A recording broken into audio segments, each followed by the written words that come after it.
I'm going to mute my baseball game so that I can actually listen to you guys. Hello. Unbelievable. We're live. Welcome to the Tokyo Podfathers, the peak of professionalism. Here we are, only greatest podcast ever. We are still an anime podcast. Some might say the only podcast you'll ever need. Most professional podcast. We have just finished our 40 minutes of preparation discussion for this. Yes. So And we do every time. I have a question for Moz. How do you feel about the US becoming world champions in Warhammer Age of Sigmar today? Congratulations. Be proud. Denmark was the ruling champions of 2 years. So I'm furious, obviously. Oh, damn, you fell off. I can't believe my goat is washed. Are you not hearing the celebrations in the streets outside of your window? It's just like sirens and gunshots, but that could be anything. It's just a normal day. That's just America. That's just America celebrating being American. Celebrating having guns. God, I mean, I would do that. If I had guns, I would celebrate. By shooting them outside wildly. Yup. All right. Why wouldn't you? There are people who do dumber things in America. I suppose the novelty wears off when you're surrounded by guns. Like, I've never touched a gun. Let alone seen a real gun in real life. That shit doesn't happen. Who wouldn't know where to get one? America, obviously. America. All right. So for this one, in the never-ending chase of trying to make these not 5,000 hours long, we've condensed it once again. So really, we have like 9 mainline shows that more than one person have watched, and we all feel like we have something to say about. And then we have the rapid fire segment, which is more than half the shows at the end, which is like stuff that we've only seen one person, or we don't feel like there's a whole lot to say about. So they'll come at the end. I'm going to help you out with this, with the time management here. A very, very old, that was supposed to be recurring gag, but was actually just used one time, gag of the Tokyo Podfathers podcast, super famous podcast. Historians would remember that in 2018, we did a Q&A episode, and I had an hourglass that I don't think served any purpose. It was just there as a decoration, and I bought it for myself as like a housewarming present for when I first moved into this place. So I still have that hourglass, and I'm going to use it so that I can make sure we are staying, I don't know, on time. No. So that'll never happen. When this hourglass empties, that means 15 minutes are up. So we'll stop talking about whatever show we're talking about and then move on to something else. 15-minute hourglass? That sounds huge. You bought an hourglass for yourself as a housewarming gift? Yeah, like so yeah, because the room I live in now, it's the same place that I live in now, and so because I have so much space, I just went and bought some kind of miscellaneous things one day. I was just at Target for whatever, and I'm like, hey, there's an hourglass here. I'll buy it. I'll have an hourglass. Treat yourself. It's really not that big. It's actually it's like a medieval... I bought myself an hourglass as a treat. As a little treat. Like instead of buying a luxury watch for yourself, it's like you're living in the 1600s and you're buying an hourglass for yourself as a gift. Right, dude, and I never used this thing. I basically never used this until now, I guess. I'm just like, I'll put this on my desk now. It's a little time management tool. Well, if you're ready with the hourglass, we've got the first show. All right, I'm tipping it over. One that you should be pleased with, because it's about your favorite thing in the world. It's witches and watching them. That's true. You love watching witches. Witch watch. Yeah. How much witch watch would a witch watch if a witch watched witch watch? If a watched witch could watch witches? It depends on which witch you watch. So thanks for the. I don't actually. Yeah. How about another joke? Whoops. that was the worst moment. I feel like leaving now. Just like seven full seconds of silence. We all make terrible jokes, but then when Whoops does it, we actually stop laughing. No, you were just both clipping your mic with the amount of screaming Yeah, laughter that's that right. came out of you. It was being like compressed out. Exactly. Yeah. We'll edit it in post. There it is. There we go. I was about to say, don't we have a laugh track? But we did. Of course we do. Awesome. All right. I do not like this show. No, I saw you were a big fat hater.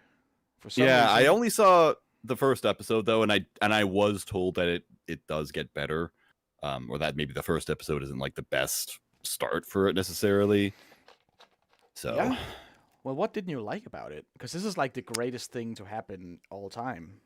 I just straight up did not find the show funny. Like it almost felt like I was watching like something below my level, and I don't mean that in a condescending way. But I just feel like I was watching a kids show. Sure did sound essentially. like it. Yeah, I don't know. I don't mean to condescend to things that I don't enjoy, but yeah, no, I don't mean to sound condescending, but this is for stupid babies. this is for infants.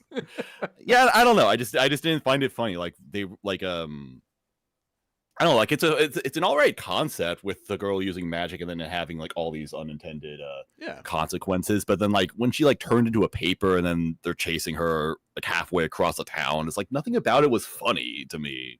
I don't know. It's just that's just all it really is. I guess. I mean, it's just like weird little coinky things happening because of her misusing, quote unquote, misusing her magic, being like too enthusiastic to use a spell, and then forgetting there's like a backfire sometimes, all of the time. I don't know. This is just cute little situations, and she's trying to hook up with the ogre guy, ogre man. I watched about 3 minutes of this because it's just in the bucket of anime comedies that I find exhausting to watch because they are so high energy and so I don't know, they just take a lot of energy out of me to watch. So this is one of many where I do boot it up because I see it getting some traction and I just get exhausted within 3 or 4 minutes. You thought it was it just takes it. You thought it was like exhausting to watch? Yes. I mean, it's not like it's not like Pop Team Epic or like super high energy or loud, but I don't know.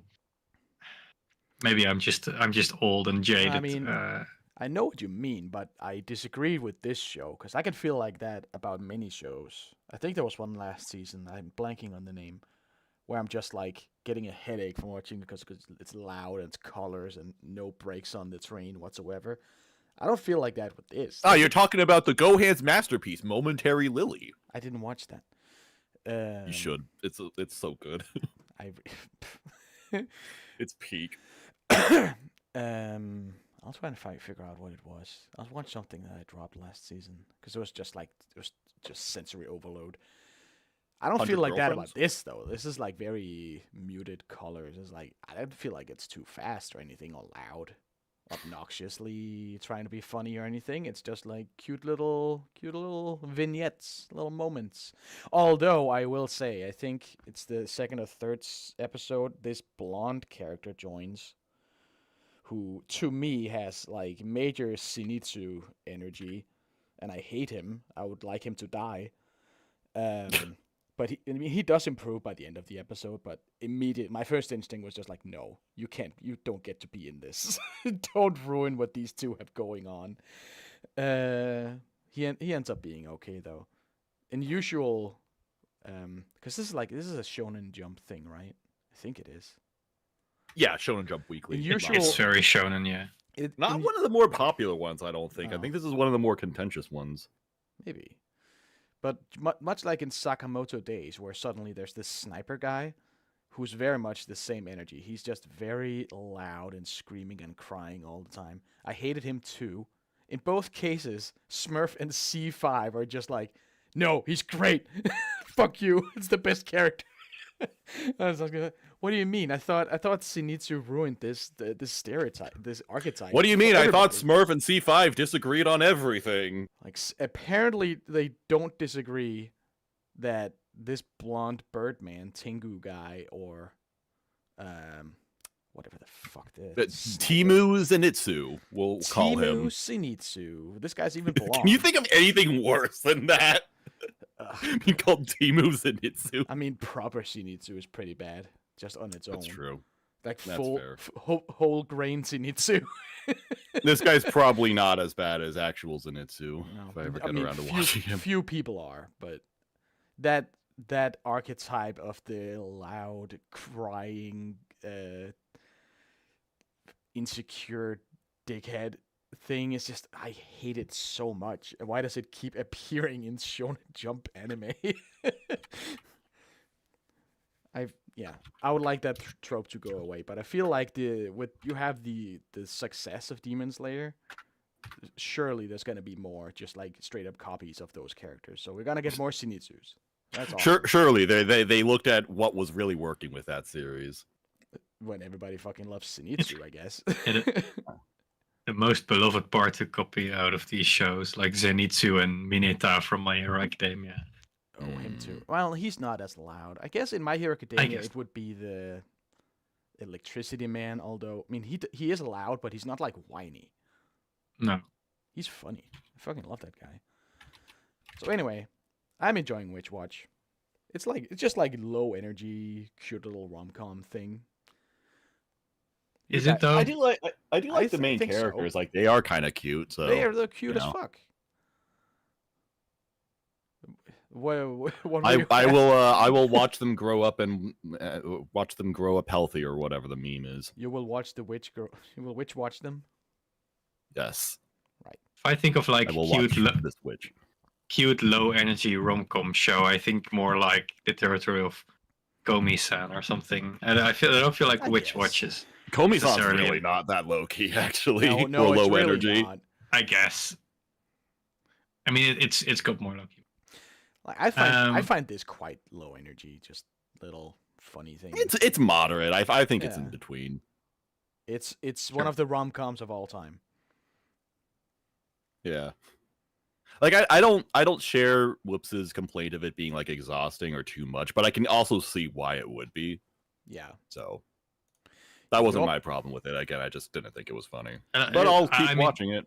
Like I said, I've only seen 4 minutes of it, so my memory of it might be hazy. But I just felt like coming out of it thinking. I think you get the full picture. I just came out of it sort of thinking like, it just takes energy out of me to keep having gags thrown at me that I don't think are funny. I just think that's a very exhausting thing to do, to watch comedy that just doesn't connect for you, especially if it's like very gaggy or random. See, I like the one where she casts like super light to do something, like for menial purposes or whatever, but it also lightens their mood, so they're a little goofballs. Oh yeah. And then later, they can barely move because they get heavy and their mood gets heavy, so they're all like sad and that was definitely the funniest part of that. There's one later where like so she's like a girly girl and she wants to wear pretty outfits. She's got magic to like copy an outfit she sees, but because it's an image, it only copies like the 2D surface, so it's see-through. So it's like a piece of paper. Right. It's like a paper cutout she's wearing, so she has to like maneuver in a way that he doesn't see her ass. Nice. Nice. She should copy witch hats and start wearing them. Yeah, really, I thought your biggest gripe would be the lack of witch hats. Yeah. Well, there's also a show with witch hats that I dropped this season. So I'm so excited to talk about that. Your identity is crumbling. You have a witch hat show that you dropped and a witch show that you dislike. The witch. Who are you? The witch finder general. This is anime's fault for not giving me the witch shows that I actually want. And which shows are that? Like the Journey of Elena. Oh, the one witch show. Yes. That will get a season 2 in 5 years. It's already been 5 years since the Journey of Elena. Yes, in 5 more years. Yeah. At that point, that'll be an accomplishment. Then it'll be like a miracle. What if she actually? And, I've seen less likely comebacks, so I'll never count it out. Right. Oh, is this? I'm forgetting the order of the shows. This would be great if I could remember it and I could make it. Yes. You know who else made a great comeback? Lazarus. Go to the Junie Tyson channel. Lazarus made a comeback. Shinichiro Watanabe made a comeback. That's what this is. Shinichiro Watanabe. It's a Shinichiro Watanabe show, the guy who made Cowboy Bebop, and that's definitely what they want you to know with all the marketing for this anime. It seems. All right. Because it seems like Adult Swim was actually involved with this. Because it seems like there's an English. I actually think that the English dub on Adult Swim is like the first airing version of the show. But of course, I'm watching it in the JP dub because I'm a fucking weeb. Yeah, I wasn't aware that the English dub was like that. I mean, I'll be honest, I've only seen one episode of this, and I wasn't that hooked by it. It just kind of registered to me as like, oh, it's a Watanabe Bebop-ish type show, and didn't really hook me beyond that. So I don't know if there's anything more beyond the first episode. That sort of. So it seems like so you get the premise of the anime, which is that let me tip the hourglass over. Whoop. Even though the 15 minutes didn't end the last time. But okay, so this anime is about it takes place in the 2050s, first of all. And at some point in the 2040s, there's this old guy who's seen as like modern day Einstein, and he develops some kind of miracle drug. It's this painkiller that cures literally everything. And so fentanyl. It's and there are also no side effects of it, or like there's literally no downside to this whatsoever. So and like the guy fentanyl. who made it is like I guess. And then also the guy who made it is like super incredible and everyone likes him and he just does everything for good. So like the market, the drug hits the market and it's super cheap so everybody can get it and all. It's like it's literally they literally frame this like it's the most perfect thing that has ever happened, and it completely unites humanity and everything's great and all of that stuff. And then the guy who made the drug disappears and then shows up 3 years later and he's like, actually humanity is cursed, and so everyone who has ever taken that drug is going to now die in the next 30 days because I actually made it so that it kills everybody in 3 years.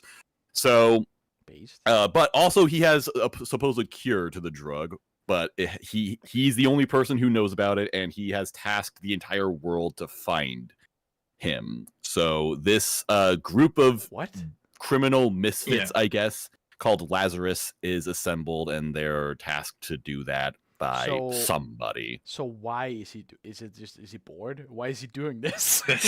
It's like well, there's a treasure hunt, and I am the treasure. Find me. Yeah, well, he just says that there's like no hope for humanity, and the all One Piece is real. Yeah, but then that's right. I remember now. That was the thing that baffled me about the first episode, which I guess should have been the thing that hooked me to watch more, but it didn't. Like, if he thinks humanity is fucked and isn't worth saving or something like that, then why does he set up like a scenario where they can save themselves by finding him? And why would finding him prove that they have the will to live? I mean, I guess maybe it's like a test for humanity. It's just like in Saw. They have to prove that they want it, or they get their dicks chopped off. Or die. The choice is yours. I want to play a game. Hello, Lazarus. I would like to play a game. We're gonna do the rest of the podcast like that. Before you were fuck your wife. All right, so this show is not quite getting the critical acclaim that maybe one would want from a Shinichiro Watanabe series, and I will say the biggest problem with this anime is that it feels like it takes place in 3 different eras at the same time. This show, I said this on Discord, but this show feels like it takes place in 1995, 2005, and also 2145 at the same time, and it is really weird. Retro, what's it called? Well, it's got like futuristic tech with like hologram touchscreens and all this shit, but also they're like in the middle. They're in this city that seems to be completely brand new because it's called Babylonia City. So unless I'm mistaken, I'm not aware that this is a real place. And so it's like designed to be high tech, but at the same time, it also looks like this really old, shitty city that hasn't been updated in like 80 years or something. Like it was built in the 1920s or something, and it just like rusted. And it's very, very inconsistent with the technology and the world building, in my opinion. Like there's a David Letterman parody in this show. David Letterman has been retired for like a decade by this point, 100 and the show years. takes place in the 2050s. So it's strange. It's giving me a lot of the same problems that Carol and Tuesday had, actually, which was, I believe, Watanabe's Just like a last mishmash actual of series. Time period is like Yeah, It is kind of his... nostalgia, but future. Yeah. Well, I don't even know if it's nostalgia. It just feels like there were a lot of different ideas that aren't even necessarily bad. Like, I don't dislike the vibe of this show or what it's trying to do, but it's just not put together in a neat way. All right. Well, sure hope someone gets fired for that blunder. The impression from the first episode I got was very much like it's gonna be just a very straightforward, actiony. We're gonna go hunt this guy down and I don't know, shoot him. I don't know what they're gonna do. I didn't really get much beyond that, and I also don't know if the whole premise about the cure is going to play out in any more interesting way. I'd assume it would. But I don't know. I didn't really get the sense that it was going to be that much more than just a cool guy, hand-to-hand combat, guns, things exploding action show. Yeah, so I saw the second episode where they seemingly get a lead on where the doctor guy is. Dr. Skinner is his name. So they think they know where he is, so they try hunting him, and other people get involved with this, and it's like a mishap and like shenanigans occur. So it seems like it might be in this Bebop-like episodic style, which I don't know if this is the right show for that kind of format, because it worked for Bebop and Space Dandy because it was like an intergalactic, interdimensional adventuring, and this one isn't. This is like a like a treasure hunt, manhunt kind of thing, like you said. But I don't, there are more episodes beyond that, so maybe it's changed, and I am not entirely aware. But yeah, I also kind of got the impression that the protagonist was just basically making Spike Spiegel again, but making him less cool. I don't know if that's kind of, yeah, yeah, I guess. I'm not entirely sure what they're trying to go for with this guy, because he's like kind of cool and suave, and is able to maneuver really well, but there's also really like nothing to him, honestly. Like, he's just not that interesting. Kind of dresses like the guy from Megalobox. It's got like the same kind of. He does. Okay. I've been thinking in my head, like, what does this guy remind me of? Because it's not any of the other Watanabe protagonists, but John, there it is, John Megalobox. Whatever from Megalobox. He does. It was Joe. Give that vibe. Was it just Joe? The name was just Joe. Gearless Joe. That's right, Gearless Joe. Because it was an Ashita no Joe, right, like reference or whatever. That's a great show. People should go watch. That's fucking awesome. Megalobox rules. Nomad Megalobox specifically is Kino. That is so fucking good. That is a terrific series. All right. Anything more to say about Lazarus? My favorite thing is that because it's a Watanabe anime, he, and also like Carol and Tuesday, he has decided to bring in people he likes, or musicians that he likes, to do this. So this has music from Kamasi Washington and Bonobo, which are not two artists that I've listened to a lot, but anytime I do listen to them, I'm like, this rules. And both of them are perfect for Shinichiro Watanabe anime. And Death Grips. Crazy. All right. Next up, we got G-Cux. Gundam G-Quacks. G-Cux. It's a G-Quacks or Quacks. Yeah, I think it's Quacks. Maybe, but they say they just pronounce it G-Cux. they literally say it's G-Quacks. Japanese. They say that in the, I think, second episode. G-Ducks. G-Quacks. G-Quacks. It is a weird name. G-Cux. I just like calling it G-Cucks. This show is pretty fun so far. I've seen 3 episodes, a bit of 4. I had to stop. It's pretty nice. It's another one of these. It's Bandai Namco who owns it, right? Gundam. The Gundam series, I guess, yeah. Whatever big fucking toy conglomerate owns it. When they made Witch of Mercury, they very explicitly stated that the mission statement of that show was to get more like younger fans. And I feel like this is another one of those. This is again, it's like high school student age. It's got a little of the Yuri undertones, just a little bit. At least they're roommates in the Panic, right? it's open to interpretation. I guess they're good friends. I guess I'm one of these zoomers because I watched episode 1 and I quite liked it, and then I was quite engaged with it. And I watched episode 2 and I was we just completely ignored everything that happened in episode 1. And we went to the guy with the hat. It's Char. It's very funny that episode 2 is entirely like none of the new characters are there. It's just old shit. It's like a retelling of whatever happens in Gundam, and like Char, this masked famous guy, finds a Gundam and wins the war. So this is like an alternate history version where the Sion guys won and the Federation is toast, I guess. Yeah, and I watched that episode and I just couldn't engage with it because I have absolutely no touch points with Gundam. This was my first Gundam show. But it had all the retro mech sounds and it looked so old. It's like I was so into it. It was all the vibes I want in mecha things. It felt like ripped out of 1992. I mean, I also have no touch point. Like the first kind of real mech show I watched outside of like Evangelion was Dyna Xenon. How about Megas XLR? Nope.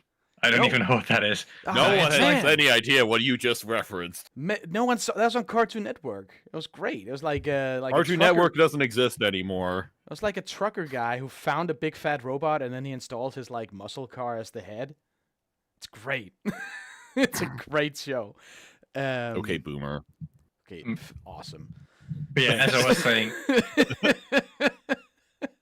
I clearly have no touch point with mecha anime, especially not of that era like you do. So the second episode was just very hard for me to get through because I just had no connection to it. I'm not even that well versed in mecha at all. Well, more than me. I just love the vibes of old mecha stuff. Like it sounds it has this very crunchy sound to it. It's great. But anyway, so apparently, like this was shown. I think the first 3 or 4 episodes, or whatever, was shown as a movie, as sometimes happens. And I believe in that movie's showing, the second episode was the first part because it's like an important preface thing. Yeah. But I think they switched it because the people who go to watch a Gundam movie in a theater, they already know Gundam, so they will know. Like they'll just they know ball. They know ball. They don't need to get hooked on all the new colorful stuff. They just get the story right away. But for like TV viewers, young people tuning in to check first episode, they need the new colorful Pokemon characters with fruity hairdos. Why are you doing me like this? No, I'm not. No. I'm saying it's a clever tactic that they're doing because it works. It also works on me. Yeah. Yeah, they got me into this because the character designer for this series is Take, who nowadays is most famous for doing Pokemon character designs. And also the ED, also the ED is by Suisei Hoshimachi. Stellar. So like I just see that I'm like I'll watch this show. They got people that I like in this. I'm just saying it's very obvious what they're doing, but it's also smart. It works. Like it's how you grab people.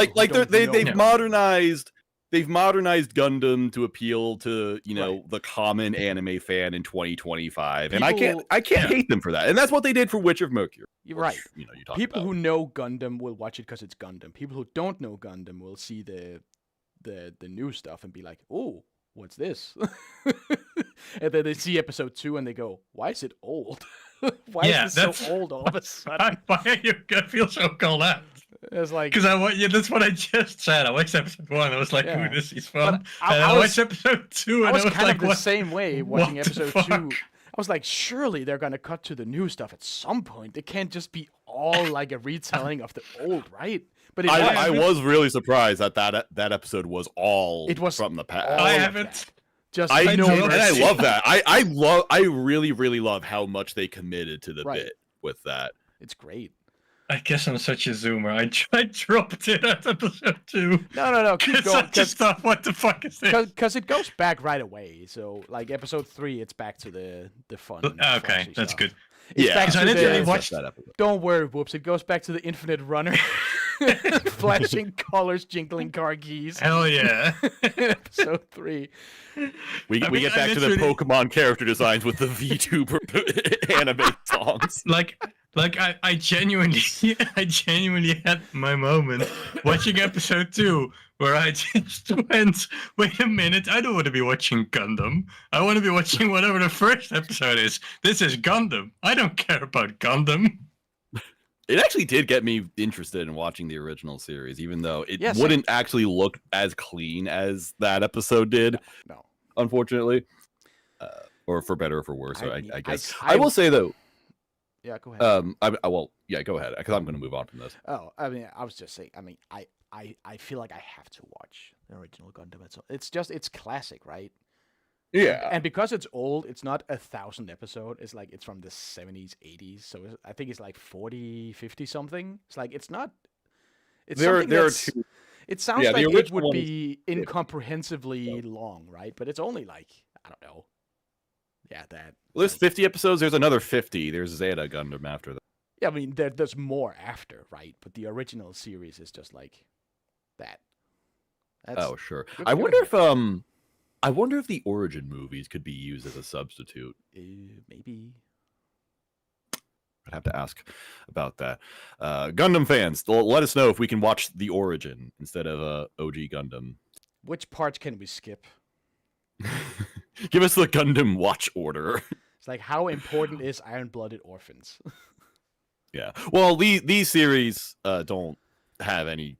Well, I don't think they have any connection. I don't know. These- And this These is they're literally like standalones or and something. this is like literally a diverging storyline, so it has nothing to do with the main.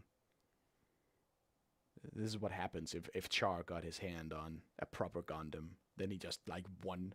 He solos the entire Federation. Yeah. I will say this series I like more than at least so far. I never finished Witch from Mercury. I didn't even get through the first season of that yet. But I already like this one a lot more. I didn't like the setup for Witch of Mercury. I didn't like the school setting. I didn't really like the characters. This one, I think the characters are great. I like the setting. I like the plot. It's like they got a good setup here. I think this is fun. I thought the setup from Witch of Mercury was cool, like this high school where they battle with Gundams. It's like that's pretty neat. And then it becomes this whole like financial venture, use it for medical, blah blah blah blah blah, chosen one stuff. This is like this. What even is it? It's like there's this special prototype Gundam that she gets her hand on, and she just clicks, like can control it with something called a Sai Kamu, and she can like control it with her mind. And she's just like naturally like attuned. Brainwave technology. Right. She's just naturally good at it. Yeah. Because her mom is in the she's Gundam. built different. Probably her mom is in the Gundam somehow. That's right. It's mumdom. All right. That's all about. Also, she's voiced by Tomio Kurosawa, greatest voice actress ever. There was like all of my favorite voice actresses are in here. Nice. Fucking wait, never mind. I was thinking about Lazarus. And Megami Hayashibara is in Lazarus, so for some reason I thought she was in this show too. And obviously the show looks great. I think this is fun. I would highly recommend this. Yeah, I'll it's have to good. pick this back up then. Even if you have never seen Gundam, this is Yeah, good. you don't need to see Gundam. Just be prepared that second episode is basically Shit. the quickest retelling of 50 episodes of content and how it diverges to a different storyline. That's like all you need to know. It's just set up. Honestly, you could probably skip it. Hell yeah. If you don't care about it. Don't do that. Nah, don't. You're gonna trigger the Gundam fans. Don't by skip saying it. I don't care. Because I'm fine to trigger the gun. I can't even speak. I'm fine with triggering the Gundam fans. Yeah, same. But Also, no, I mean, Anno did some work on this show. don't actually skip the episode because it looks awesome. Oh, Anno did the second episode. That makes sense. I feel like it should have been like episode 0 That or fucking something hack. like a prologue OVA. I mean, that's what it was in the movie. Yeah. So But then, okay, if that that had makes been, sense. but if that had been the first episode, would you have continued it? Probably not. No, nope. I mean, I didn't. I dropped it after episode Right. 2. Right. Yeah, imagine if that was the first episode. Yeah, I would have. No, I mean they made I the mean, right I would call. have felt extremely confused because I wouldn't know that it's a retelling and diverging storyline. So I'd just be like, well, I obviously don't know all the prerequisite stuff to watch this show, and I would probably have dropped it as well. Yeah, that's what I thought after episode 2. I'm like, oh shit. I'm missing some context here, but not for me. Yeah. I'm just now realizing that Take is not a man. Take is actually a woman. I am sorry for referencing them as a male. How I could you? didn't know that. All right, I need to understand my goats better. let's move on to Let's something get I outta haven't seen. here. It's something ninja. Ninja to Ninja show! Hell yeah. Futari Gurashi. All right, this is my favorite show of the season. Damn, We are really? so back. We're so fucking back. I only saw the first episode of this. I meant to watch more. Instead, I ran an errand today, and it took 45 minutes as opposed to 15 minutes, like I thought it would. Uh-huh. Because suburban America is designed like fucking shit, and it's built to waste your time. You can't spell So- suburban without burp. That's true. But this show is just like, this is just my shit. Like, this is just like, they made this for me. This is, I don't know. that's what I can say about it. Like, this is definitely a This Moz is so me. show. It's hype moments and aura. It's type shit. So it's Shaft, first of all. It's a Shaft anime. Hell yeah. It's about a ninja and an assassin, and it's just like one of those shows that's just ridiculous and goofy, kind of like Sakamoto Days, where it's like this dark, violent profession, but it's also like weirdly, extremely common and very casual. And it's just girls in this. The character designs are completely ridiculous. Kanahana is playing a monotonous, super hot character.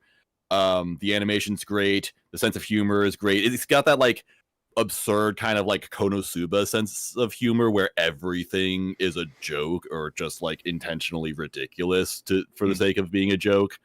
And it's just great. It's just such a wonderful time. I love this series.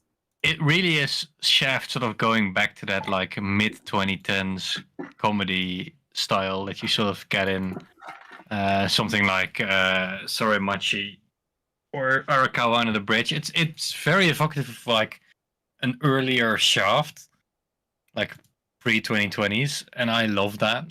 And the show, yeah, I mean, it's just funny and like you say, goofy, without being like exhausting or overbearing.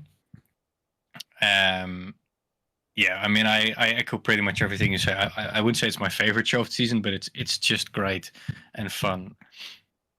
There's like even beyond the first episode, like there's kind of a running gag where basically every episode characters just keep showing up from the ninja girl's past, and they keep being introduced as if they're going to be significant, like they're her family of her or like a close friend, and they show up and they spout some backstory stuff, and then they just die 5 seconds later and get turned into leaves, and that just keeps happening. And they keep setting it up in a way where you keep thinking like, okay, surely this one's gonna be like an actual character introduction, but just like 5 times in a row just keep dying instantly, which it's fucking great. Yeah, it's awesome. I don't think I have anything else to say about it right now because I've just had such limited exposure to it. And honestly, like the show isn't that complex. It's not that deep. Like there's not a whole lot to talk about. But yeah, it's fantastic. I mean, at risk of spoiling one joke from Moss, one great thing to sort of get a sense of like this stupid, slightly dark comedy in the show, where like by the end of episode 2, we've seen a couple of these characters show up and die instantly, and then the post-credit scene is like 5 minutes of them like flashback to them living their daily lives, talking about how they're gonna have such bright futures and how they're gonna be friends together forever, even though they died after 5 seconds of screen time. It's like actually really grim. Like it's funny, but it like genuinely kind of grim. And that just I love violence as a punchline. It's great. Yeah, that's why this is my favorite show. I mean, just to have like 5 seconds of a character on screen killing them instantly, and then one episode later doing a full 5-minute segment about like giving them genuine relationships to other characters, like even though they're never gonna be coming back. I just love that. Yeah, I mean, if you love short comedies, then this is gonna be seamless and great. It's so charming and fun. I also don't know what else to say. I mean, it's a pretty straightforward show. Nice. I'm distracted because I'm watching the Royals and they're just hitting a bunch of home runs, and this is very amusing to me. This is my second job taking over. Congrats. Thank you. Is this your first job? Big moment for me. The anime stuff is my first job, yes. Third job is the I'm working a double today. Yeah, the third job is my physical actual real life job. Who gives a fuck about that? All right. Should we? Anything else to say about Ninja Show? The Koga is so hot. She is. Which one is that? In the picture you That's a sent ninja me, girl. Which one? Is that the one She's crawling? the one with the you're tie seeing- and you're the glasses. You're seeing her from the back in the picture on the thumbnail. Okay. But I sent another picture where she. Oh yeah, you're not actually. Yeah, sorry, wrong window. I was looking at. All right. Let's move right along to Kowloon. Kowloon generic romance. Generic Ooh. romance.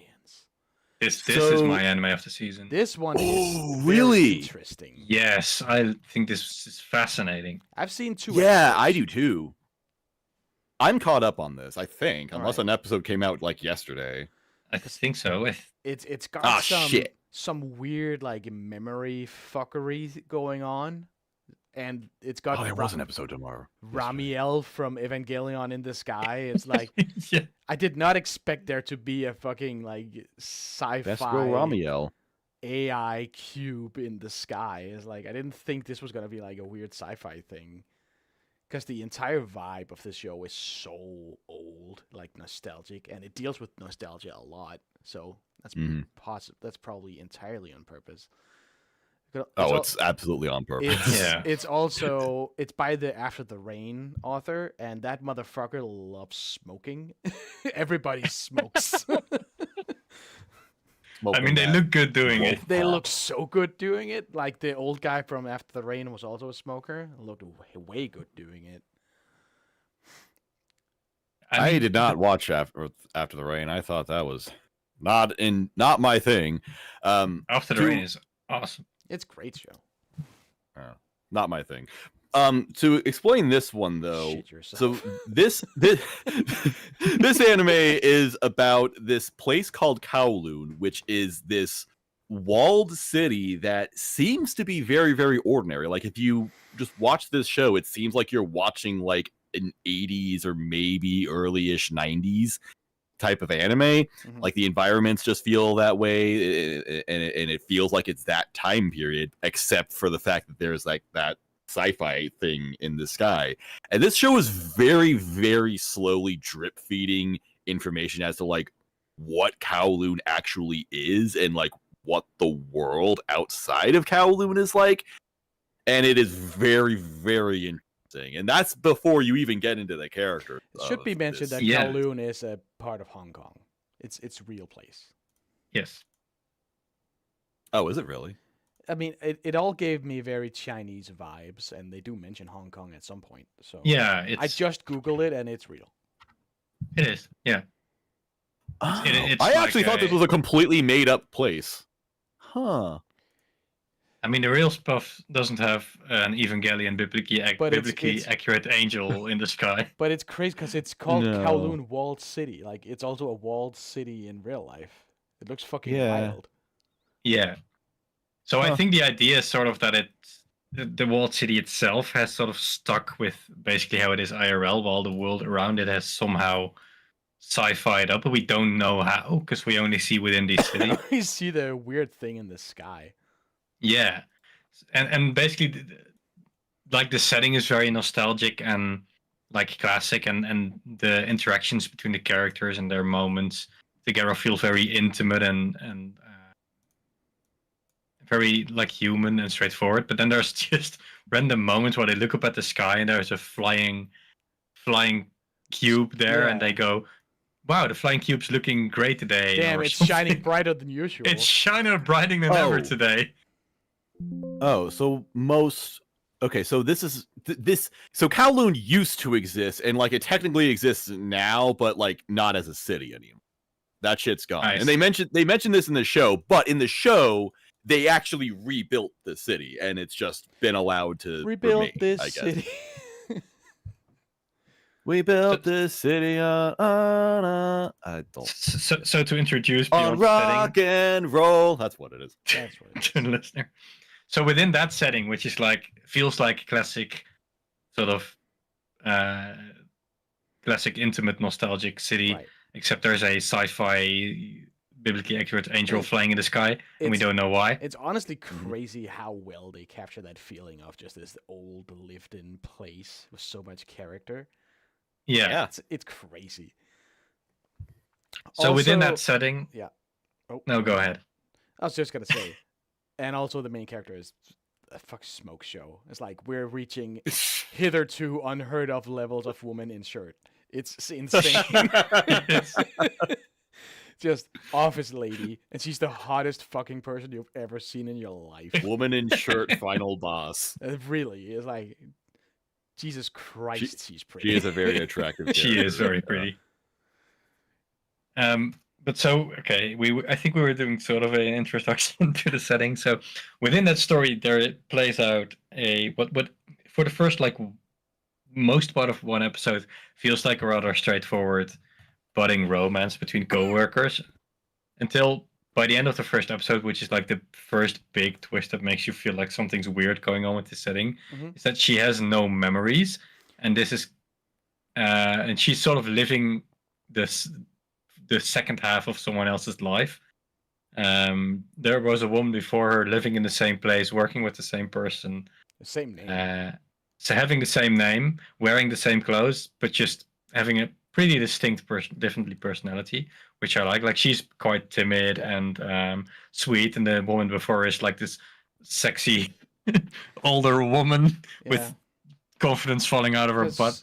Because what happens is like she wakes him up teasingly at the end of episode 1, because she's like, "Oh, I fall in love with this guy," and he just like in his sleepy stupor reaches out and just Frenches her so hard. And it's like, wait a second, wrong guy, wrong person. And then she's like, well, who's the right person?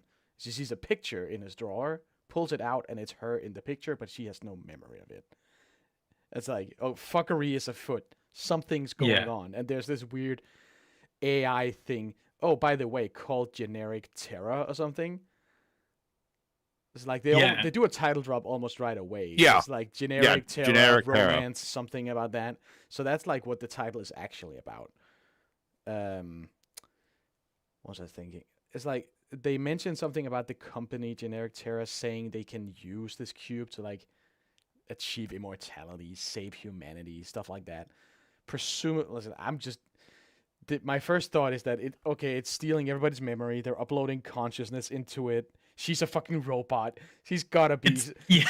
She's gotta be like the old one died, and this guy had her reconstructed, and it's glitching out, so she has no memory. I don't know. It's something like that, and it's a wild thing to be having that in the back of your mind while this show for like 90% of it plays out as this like so straight. So straight is like a romance of this girl and or of this woman sort of trying to find find out who she is, I guess, and find some personality. But there's all these then weird there's little things, because like she talks to this blonde lady who mentions having had work done from like her face to her toes, so she's a completely new person. It's like that's not possible, but apparently in this world it is. And they get a consultation with this like plastic surgeon guy who is like super freaky. Well, first of all, he's freaky as fuck. Second of all, he's fascinated by Reiko, because he mentions something about having skin that feels warm to the touch, and it's like, is that unusual? He probably knows that she's like a replicant or whatever, and it's like, oh, she's so lifelike. He's so weird about it. Yeah, I'm super interested in finding out more. It's so fascinating. It's really interesting. And I mean, beyond those elements that make it fascinating, I think it's also just like as the things that it's playing straightforward, it's doing really well. Like the dialogue, evoking this nostalgic feeling. These characters living in this slightly run down city where the charm is in the fact that it's run down, and their relationship and their dialogue. It's so good. Like if it played it straight, it would still be a good show. To me, at least. Yeah. Yes. Actually. Yeah. Absolutely. Yeah, I think I'm already into. Yeah, I think I'm kind of into the characters, and I'm into the setting. I was way into it. I'm into the subplots. I'm into all of this stuff. I was super into it before they reveal all the mind fuckery at the end of episode 1. It's like before they even start hinting at it, I was like, "This is just solid. It's just so good." It just keeps building over the episodes. I mean, I won't go into details, but you're left at a point where you start considering shit like, is any of this real? Is this all fuckery? Are they all clones? How much of this is happening? Is it a simulation? Like, what the fuck is happening? Are we inside the cube already? Does it mean something special when the cube is shining brighter than usual? Is it like processing more brain power? I don't know. We don't know, and we know nothing. So many possibilities. So much. I mean, it's a similar feeling to Heavenly Delusion, where it's also this split of like you have these two characters trying to survive in this post-apocalyptic world, and that sort of feels like you understand it, but then it just shifts to this complete. I don't know if either of you have seen Heavenly Delusion. I feel like you'd have. No, is that the one with the slimy ninja lady? I don't know. No, that was Jiko Karaku. Right? Which that was. Oh wait, I think that was Heavenly Delusion. Right? The one who like looks like she's been, No, Heavenly Delusion was the mystery anime. I don't remember that one. The other Heavenly one Delusion is something else. Spring 2023. Yeah, that's like last year or something or 2 years ago. Something 2023, last year. As you all know, last year, 2005. But anyway, so Heavenly Delusion is like, okay, they are in a post-apocalyptic world trying to survive fighting monsters, but then once every few months, it just shifts back to a completely different setting where there's characters that look exactly like the main two characters living in this weird, like clinical hospital setting, wild stuff where you're like, what the fuck's going on here? And Kowloon's kind of like that, where it's just playing this like nostalgia, but even more so because it's so wildly different. It's playing this like nostalgic, intimate romance story, but at the meantime, there's like sci-fi fuckery going around. It's so weird. Hell's Paradise was the show you were thinking about. That's what it is.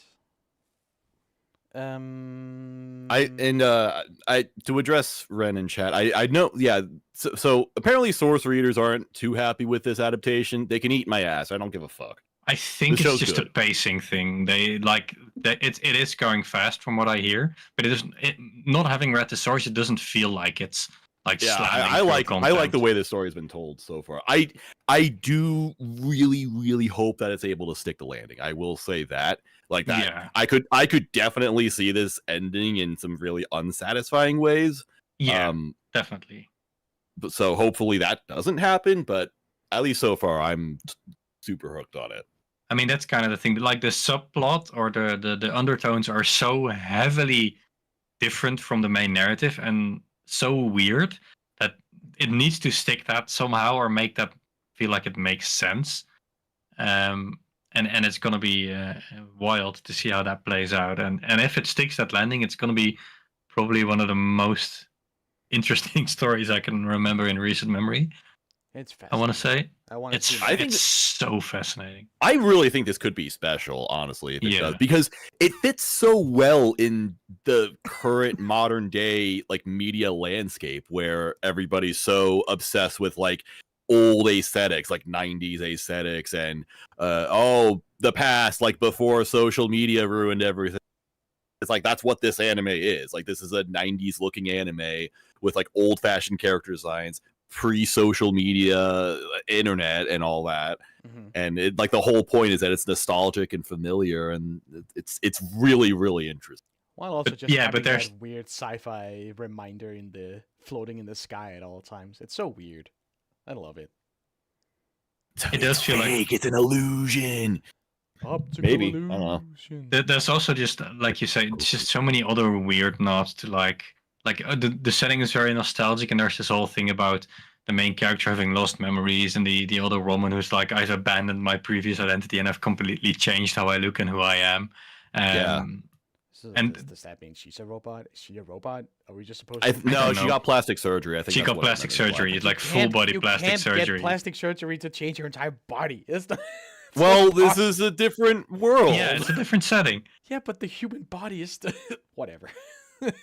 I mean, and as things are playing out, like just on the personal scale of the protagonist, she's now at the point like she struggles to throw away things that belong to the previous version of her. She's starting to get attached to this other identity of her that she never really knew, and she feels bad for her if she like considers throwing out her stuff, or like starts wearing the same earrings because she feels like she needs to have some connection to this previous woman. There was also, I just remembered this weird thing that she has glasses, and then she does those eye drops, and suddenly she's got 20/20 vision again. It's like, what is that? That doesn't work. Like nothing works like that. Your eyes don't just get perfect. She got the miracle eye drops from Lazarus. I guess it's incredible. Anyway, I'm super excited to see more of this. Yeah. And Also, one more thing is that the weird doctor guy wears snake skin, which is also in this. Yeah, they got the Orochimaru. Yeah, but that's also in this theme of like shedding your skin and renewing yourself. Or so there's all these weird undertones. I want to know what the deal is with that guy. I hope he actually is like a snake monster. No, I'm thinking he's like just very literal, like the snake from Paradise. He's got the split tongue and the snake suit. He's clearly like a temptation guy. Something tempts you with a new life. Some weird. He's the devil. Anyway, he's that's gone. Get fucked. Anyway, speaking of the devil. Nothing. God, the Baltimore Orioles suck so much fucking ass at playing baseball. A lady's modesty. This is also my favorite show of the season. I was about to say that. I was like, okay, Kowloon's my anime of the season, but this is the one I look forward to watching the most. I've only seen screenshots of this where they curse a lot, and it makes me think of Vivsy Pop stuff where they just are potty mouth for sake of it. Oh, it's funny to say fuck. And sometimes it is funny to say fuck. Honestly, I think it's funnier when you beep it. The deal with this show is, I mean, the title pretty much speaks for itself. It's like ladylike, fancy rich girls that secretly play in a like prog metal band. Basically, this show is Kaguya-sama, except in this show, Kaguya-sama is a sick metal drummer. Nice. How is it like Kaguya-sama? Because Kaguya-sama was about being in this like prestigious, preppy rich kid school where everybody has to be like super proper and all that shit, and it's all about like elegance and stuff because they're at the top of the student council or whatever, and everybody's looking at them. So that's what I thought. Yeah. Yeah. Okay. Like that. Yeah. Like the setting. Yeah. But yeah, I mean, this shit just fucks. It does, right? That's the word for it. Yeah, this shit. I can't argue.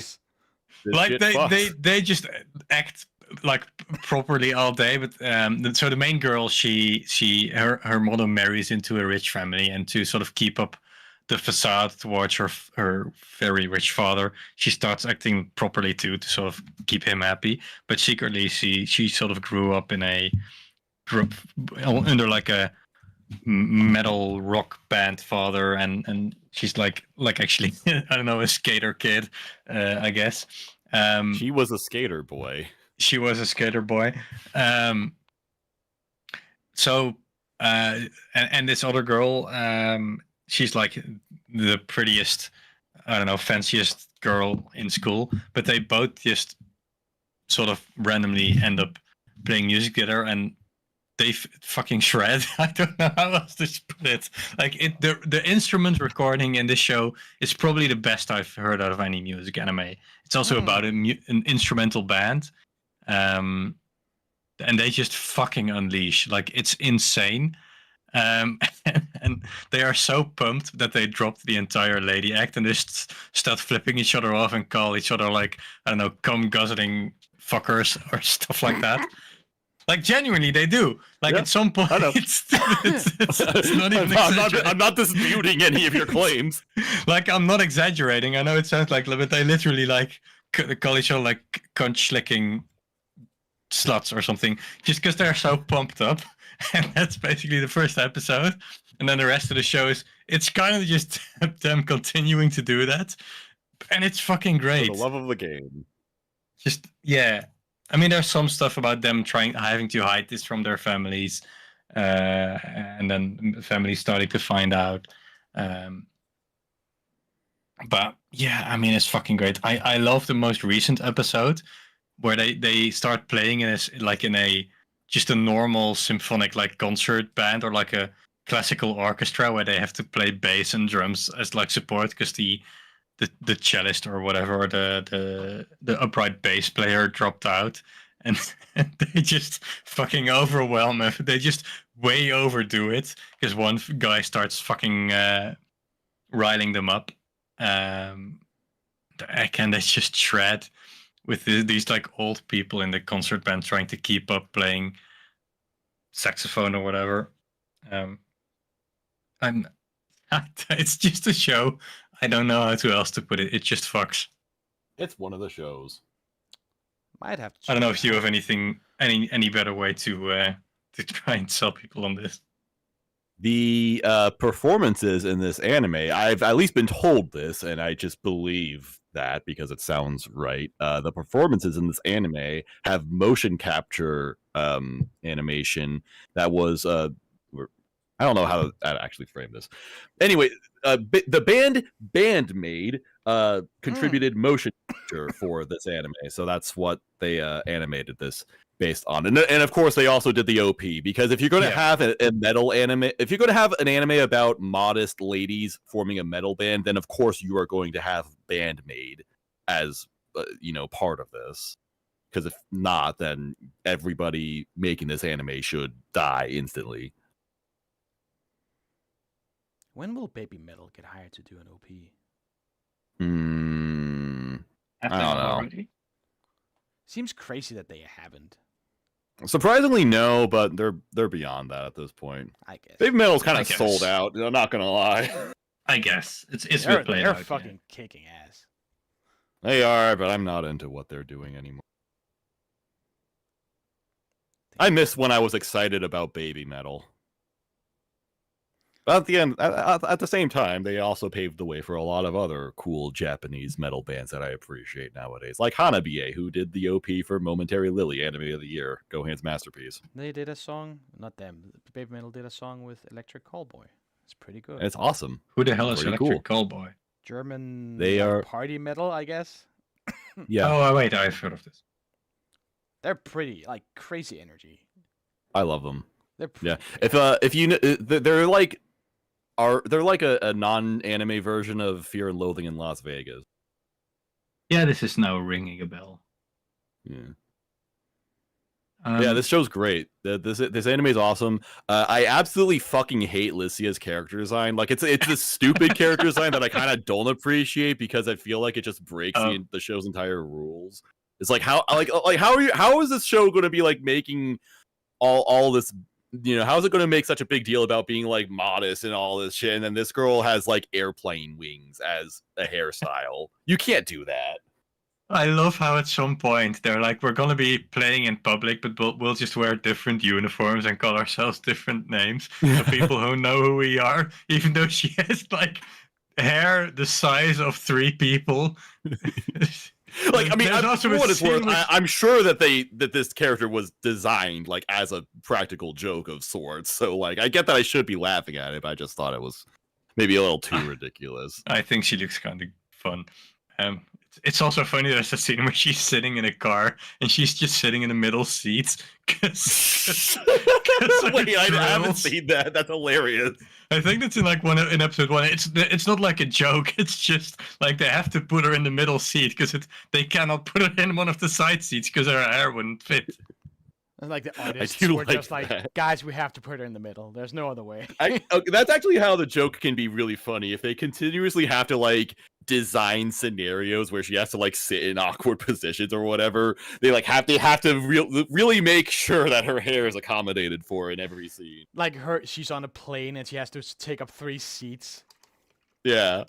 I hope they get increasingly impractical with it. Actually, wonder if I can find an image of her sitting in the car. It's so fun. I mean, I'm liking the screenshots I'm seeing of this. It looks great. The show looks good. Yeah, definitely. I might have to check it out. Yeah, it's good. All right. You know what else is good? Vigilante Justice. That's right. Go out there. My Hero make Academia invented spin-offs. They really did. Because this one's pretty nice. Luigi Mangione would love this anime. Shout out to him. What's your quirk? Gun. What? There is one. It's Snipe. It's Mr. Snipe or whatever his name is. There's like a gun hero, right? There's a lady. There's also a Snipe. Oh yeah, there's also a lady Nagant with the rifle arms. Yeah, that one. But there's also the guy whose power is that he can't miss or something. Like he's just a great shot. He's good at shooting. Right. Anyway, this is pretty cool. Yeah, I like this. It's got a very unique art style to it. Yeah, so this is a prequel of My Hero Academia, a little bit before that series starts, before Deku gets into school and all that. And so this is about like these people who have kind of weird quirks that aren't necessarily superhero compatible. Yeah, they're not in the same way that a lot of material. MHA characters are. This guy can slide along the ground as long as he's making 3 points of contact. Not very fast, not very. Yeah, it's like very obvious power that doesn't seem to do anything. But he can also do like he can slide up walls. He can slide along other bigger things. Like he slides along the hand of a giant at some point. Like in typical My Hero Academia fashion, they find these weird creative ways of using seemingly useless powers. Yeah. And so he gets this dude who's kind of a loser ends up finding he kind of runs into Big Justice from those TikTok memes, giving everybody 5 big booms or whatever. And so this guy is just like going around trying to find bad guys before they pop up and actually do evil shit. Mm-hmm. And there's some kind of thing going around where there's this illegal drug that causes quirks to go like out of control and shit. And so this guy, get triggered, lib. They go around triggering the libs. They go around triggering the libs. Yeah, and so this guy's trying to crack down on it because it's at this ground level where the heroes themselves can't really do a whole lot because there are lots of laws and shit like that. So that's kind of what this anime is about. It's kind of like in between what goes on with like the actual hero business. Yeah. And we see a lot of the actual heroes.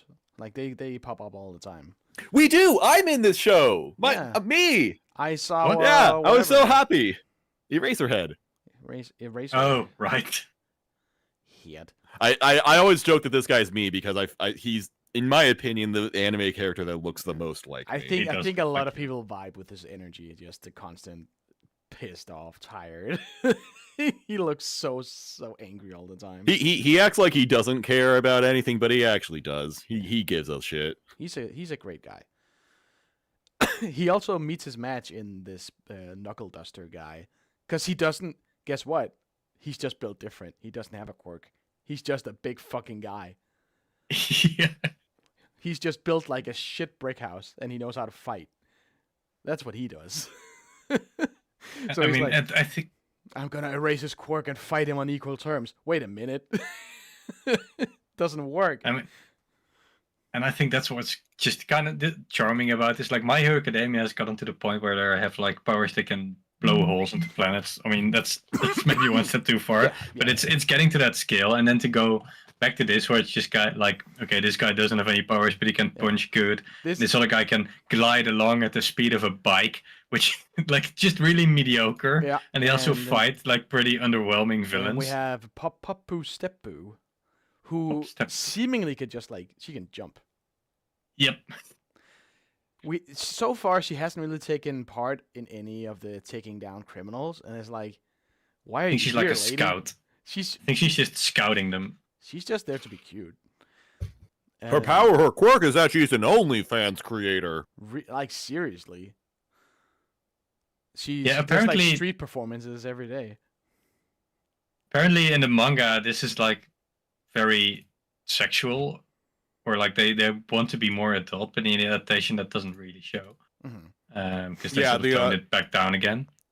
I'm told that she doesn't have tights in the manga, which is a terrible decision. Like I saw a picture of her in the manga. It's terrible. In the animation, looks great. The tights are awesome. Tights are great. Her Miru butt's tights just are out. great. Watch Miru tights, everybody. But yeah, I don't know. This is just. I think this is like sort of more endearing and funny than My Hero Academia, while also looking better than My Hero Academia has in a while. It's also got this very comic booky thing where they do the like Pam Sam wow on the like on I love that they actually hang on. I got food on.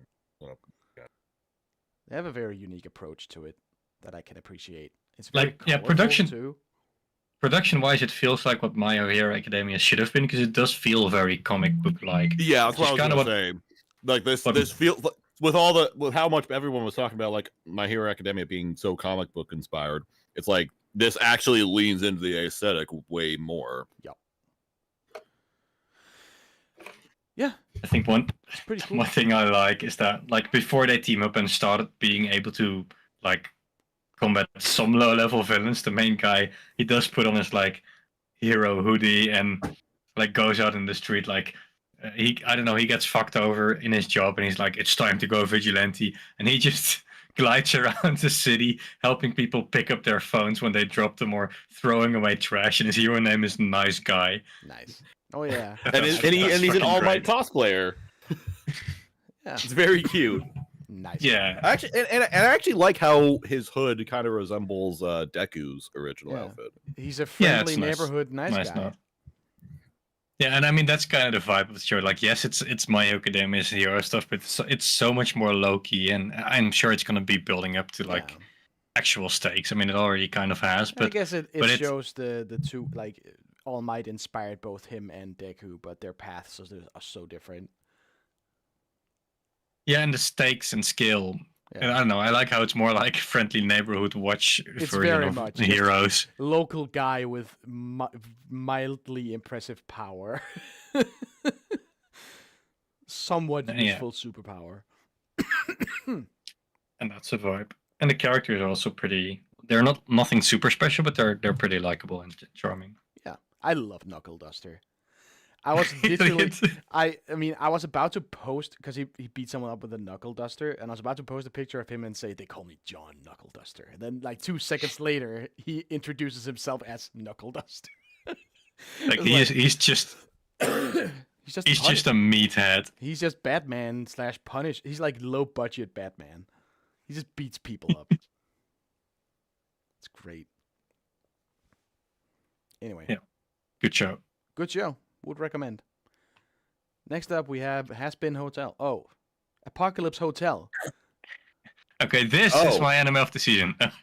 This is also my anime of the season. Really? Interesting. I mean, this is up there along with Roxalady's Modesty and Kowloon for me. That's like I'm realizing now that, like, I said Ninja is my favorite show, but thinking about it, I'd give it a 3. at this point because I don't know. These are all three really good shows. Yeah, Apocalypse Hotel is another series with some really interesting world building that's being fed to us kind of slowly and in ways that I really appreciate. So this is a hotel that is run and operated by robots, it seems. It seems like humanity or Earth became completely uninhabitable to humans at some point. So humanity fled. They ended up migrating out to who knows where. I don't even think they specifically said where they went. And they implied that they would come back to Earth someday. And it's been dozens, if not hundreds, of years since Earth, or since humanity left, or like 150 years or something like that. The hotel is still in operation, and they are still in their daily routine each and every day, doing their regularly assigned tasks in the event that humanity will someday come back. And that's fascinating, and it's very interesting, in my opinion. There's this concierge lady who's kind of running the entire hotel. I guess she's the manager, running the front desk and all of that stuff. And then there are all these robots that have these very, very specific designated tasks that they are still committed to doing, because that's their only purpose for existence.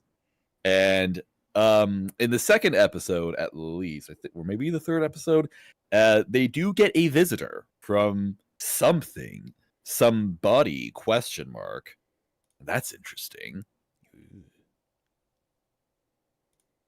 Yeah, I mean, and the world building, like you said, it's so interesting and strong. It opens up with this like genuinely quite harrowing sequence of humanity going near extinct and having to flee towards space. That plays out in around 5 minutes, but like genuinely, to me, sort of gave that feeling of, oh shit, they're fucked. And after that, we sort of come back like 100 years later, with these robots like just going through their routines, still like emptying the garbage bin even though there's nothing in there, and putting clean sheets on a bed that already had clean sheets because they haven't had guests for 100 years. And it's funny, but at the same time, like pretty sad, to see them sort of coping and having to put this up in the idea that people will return, but may never. And that's sort of the vibe in the show in general. Like it's like the protagonist, robot girl, I guess like housekeeping. I don't know what she is. She's the leader, I guess. It's funny to see her cope and like slightly have a breakdown, but it's also kind of sad to watch. And that's I like that combination of vibes. Yeah, it feels very homey because the hotel itself still looks very comfy and well run and organized. But there is this sad emptiness to everything in this show because it's just so quiet naturally. Just that's the setting of it. Also, the OP gives that very well for me because it opens up with her clearly doing a dance that she's supposed to be doing with someone else. Like it's shot in symmetry. She's like dancing across the screen as if there's supposed to be someone else on the other side of her, but there's not. But otherwise, the OP is very upbeat. But there's like clearly something missing. They're like doing this very "be our guest, welcome" dance, but there's nobody there to welcome or to dance alongside them, which is also just that same vibe, which I think is really hard to make something funny and sad at the same time. Yeah, and this show does that. Yeah, fully agreed. It's funny and sad simultaneously. Like the pilot episodes is that they run out of shower caps, like to keep the soap out of your eyes, and she just starts having a full mental breakdown, and on one hand, it's silly that she's having a full mental breakdown over a shower hat, even though there's no guests. But you also see her genuinely one shower cap per one room specifically. Yeah. But and you see her have this mental breakdown, and it like plays out on face value just in funny ways.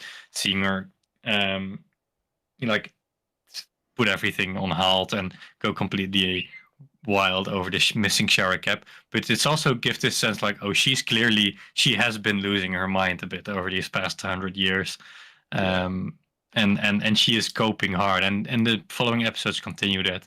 In the second episode, they get a guest that's an alien, and she has no fucking idea what his behavior is. She has no bearing on what he needs or why he's there, and they can't communicate. And again, that's sort of her trying to cope with the situation, and shenanigans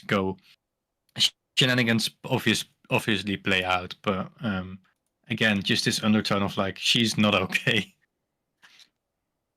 And also some moments where it does genuinely just go into a sadder moment, where she has to like bury one of the robots and sign off on him because he starts breaking down after 100 years of wear and tear, or her like writing her log like day 5,000, maybe trying to find the smallest things that make one day different from the last, or the smallest signs of hope that maybe someone's coming back.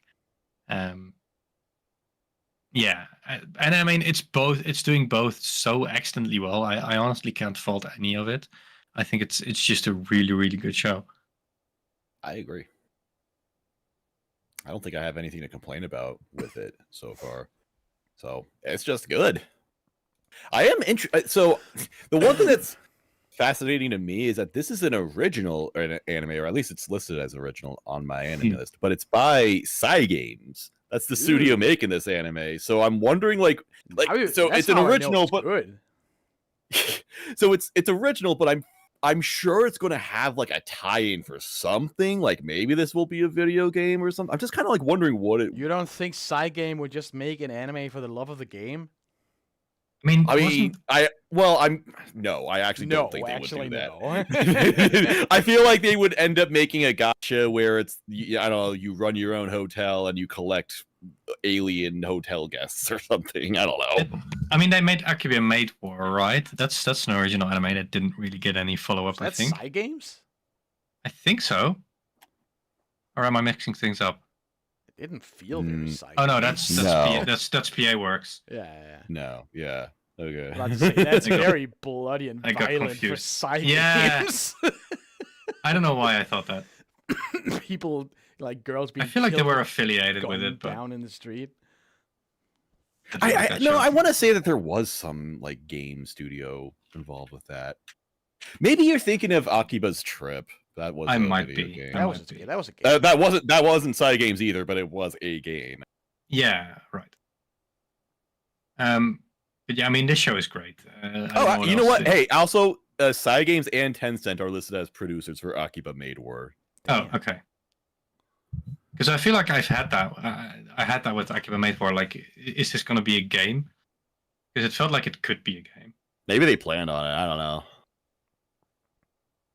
Right. Apocalypse Hotel, real good. I strong recommend from us. Yeah, definitely.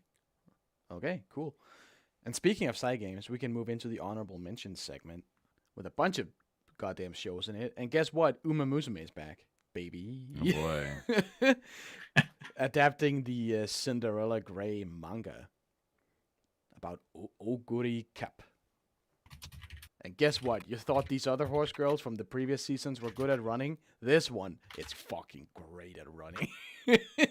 She's got that dog in her. Let me tell you what. It's more Uma Musume. It keeps being peak. Fucking cool. Love Uma Musume. It's so stupid and wonderful. Oh my god, another fucking home run.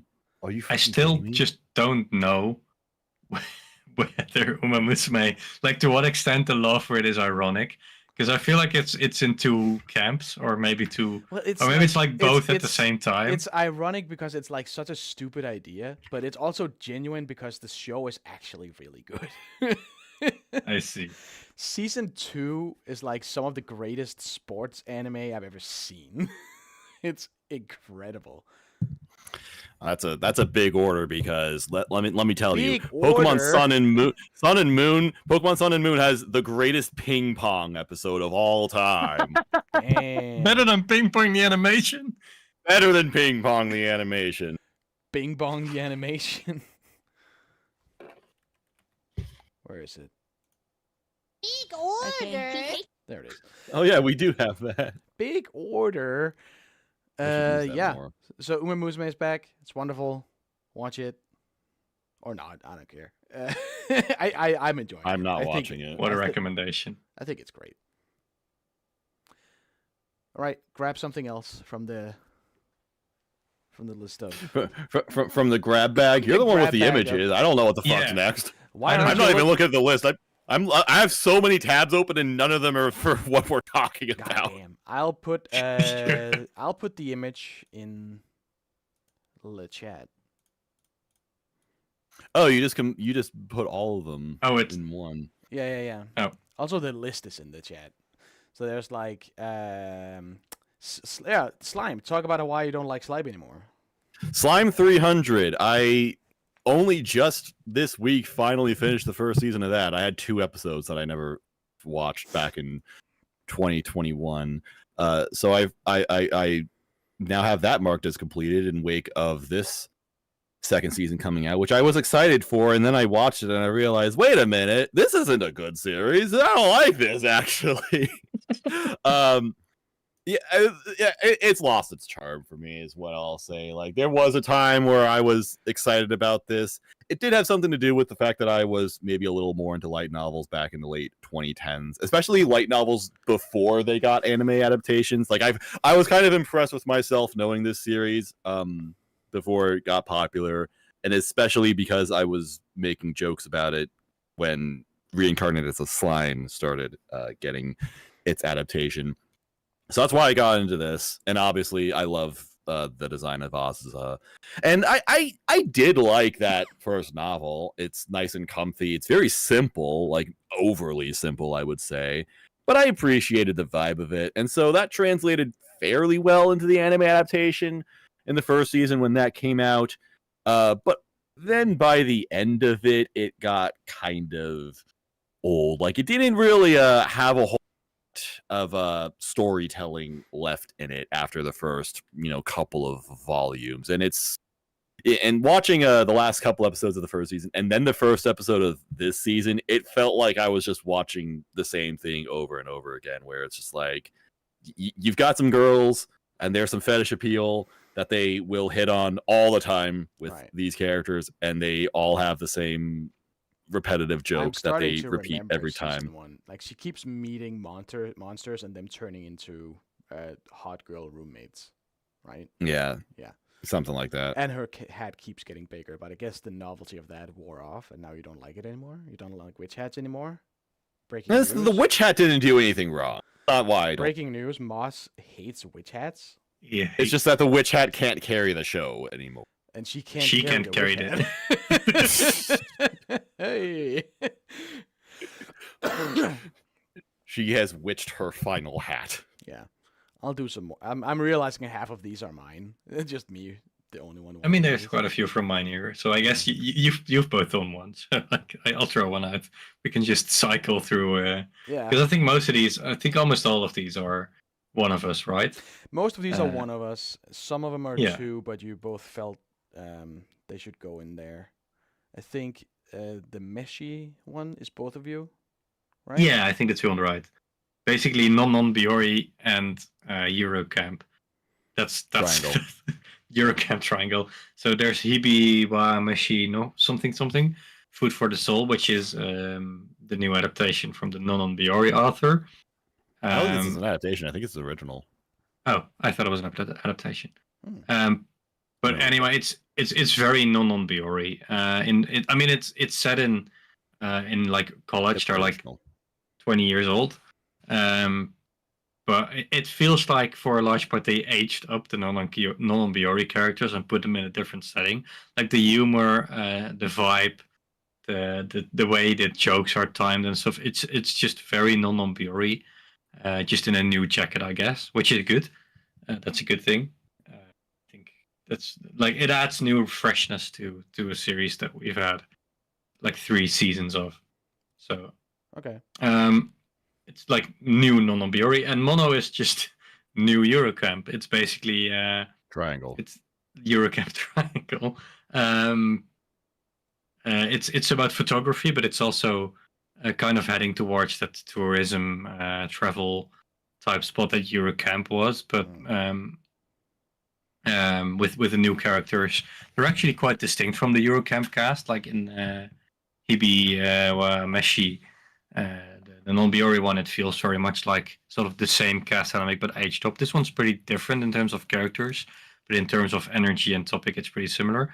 Both of the series also look amazing. Like they're super crisp. I think Mono is animated by a lot of the Yaman and Susume team, which is as far as slice of life anime goes, very acclaimed, and it shows. And Hibimeshi just looks very crisp, not unlike Non Biori. So yeah, they're just good-looking, solid anime with like reliable track records, because it's ultimately like Non Biori adjacent and Eurocamp adjacent. So both just recommendations as solid slice of life anime. All right, cool. All right, I'll do one. I don't like either of those, by the way. Okay. Boo. Boo this man. Aharon-san is back. Short little Yay! funny little comedy thing. Are you watching this, Moss? I didn't finish the first season, unfortunately. I remember you liked the first season. Yeah, I at least got far enough where they got together. Right. So I had know forgotten that they got together. But yeah, I'm happy this got a second season. So that was. I will watch it eventually. It's pretty cute. Like goofy little setup they got going, where they continue the gag of him being so worried about her being small and helpless that he overthinks every situation, and then everything, like nothing ever actually happens. It's like everything just deflates, and it's a fun way of doing it. Like he will imagine the worst possible outcome at all times, and then everything is just fine. Love it. And she's adorable. Everybody has. That's the thing I don't like about the show. It's like everything has this weird sheen to it. Like they've made everything shiny, even people with like a wool sweater. It's like it looks like it's made of plastic. I don't like that. But that's a minor complaint. It's fine. And then real quick, Fire Force is back. Season 3. Cool. And I don't know if I'm continuing it. I'm realizing more and more that I hate looking at these characters. They're so ugly. That's because Maki isn't in the show enough. The only good ones are Maki and Tamaki. They're pretty. Like, you can dislike Tamaki's character and how it's used all you want, but it's a pretty character design. But all the dudes... honestly, her gag is so bad that it makes me hate the design, too. Yeah. Like, I just can't look at her and think of anything good. It's true. Well, I'll have you know they use her butt to melt iron. Cool. So that's awesome. I mean, you can't say that about other characters. You have to give it that. I hate how the entire male cast looks. It's so hideous. Jet fuel can't melt steel beams, but Tamaki's ass can. Yeah, well, they make like a thermite reaction. They throw it at her ass. And it's like, damn, now it's all... Look at that. That's a hot ass. Damn. And then yesterday, while looking up stuff for this, I found out that there's a second season of Go Go Loser Ranger. It's like nobody's talked about this. I had no idea. First season was so fucking peak, and they had the best OP of all time. It was so catchy. Oh, is this the one about the? It's about the. What was this one about? It's the one where so much like a Saturday morning like Sentai show, there's like the 5 Rangers and there's all the little goobers they fight. But this is like a situation where it's like it's happening in real life. Okay, and so like the bad guys are aware of it. They do staged fights every Sunday because it's like all these monster guys have been captured and they're being forced to do this to maintain. Like they either agree to this or they get murdered. Yeah, I remember that now. And it's like, who's the real villains? Is it the Sentais? It is actually the Sentai because like Red Ranger is like full Homelander, just power crazy psychopath. He will just kill his underlings if they piss him off. He's so unhinged. And so what happens in season 1 is that, a main guy, Fighter D, escapes from this captivity thing and infiltrates the ranger organization and has taken over the identity of one of the trainees, who turns out to be Pink Ranger's younger brother, by the way. So that's cool. And he finds these boss monsters. Finds out that some boss monsters survived the big purge, whatever, a long time ago. And these are like really powerful villain monsters. But he's now stuck in this weird spot where part of him wants to kill the Rangers to free his people, and the other part of him knows that that means the boss monsters will be free and they want to like dominate humanity. He just wants peace. So he doesn't want to really help either side. He just wants his people to be free. So it's like he's got to help, but in helping, he also has to take down the boss monsters. So he's got to play this weird double agent, keeping himself hidden at all times, infiltrating thing. It's really interesting. I think it's super cool. And by the end of season 1, Blue Ranger gets killed. A little bit by main character, although he is not a killer. It's another thing he realizes. He has a tough time actually pulling the trigger when it comes down to it. But Blue Ranger does die. So this first episode of second season, they're doing the live show against all the little goobers, and Blue Ranger just isn't there. So they kind of have to adapt, and you see how they function poorly with one guy missing. The Red Ranger kind of snaps in the middle of the fight because he's like all out of whack. Like he has a moment. They have to cut to commercial because he just beats up the monster too hard. And also, it's like this whole. It's like they could just replace Blue Ranger right away, but aesthetics also matters to them. So like the lead assistant to the Blue Ranger, the lead trainee, is like, I can do it, let me do it, I'll kill the monsters, I'll get revenge. And Red Ranger is just immediately like fucking jump scare, like, no, you can't do it, you're too short. You can't be Blue Ranger, you have to think about the formation. Which makes the other trainees for like Pink, like the lead guy for the Pink Ranger position is this fucking shit brick house. He's like 6 feet tall, big as a truck, and then he's like, well, does that mean I can't take over for Pink? Like, what am I doing here? Why am I training for this if I can never be her replacement, right? It's this really funny, well, not funny, like interesting dynamic of these the heroes who have been the heroes for so long that their power is absolute. Absolute power corrupts absolutely, to cite a bad movie called Man of Steel. Yeah, it's really interesting, and I highly recommend it, and I think it's a crime that I had to find out about it like this, like nobody told me. Why is no one talking about this show? It's great. Because I haven't finished the first season. So are either of you? I'm just gonna steal the conversation. Have either of you watched Shoshimin series? I got to episode, I want to say 8 or 9 of the first season. Okay. And that just kind of fell off. I don't like Hyoka. I mean, it's not that much like Hyoka. I fell off because I'm mad that the author wrote this instead of finishing Hyoka.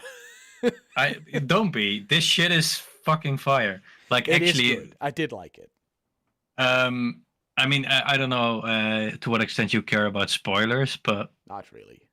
Just for the audience, spoil how he made spoiler the cocoa warning with one spoon? That's one of the best episodes. Don't you dare! I love that episode. That's so up my alley. It's so awesome. It's like the helicopter episode of Hyoka.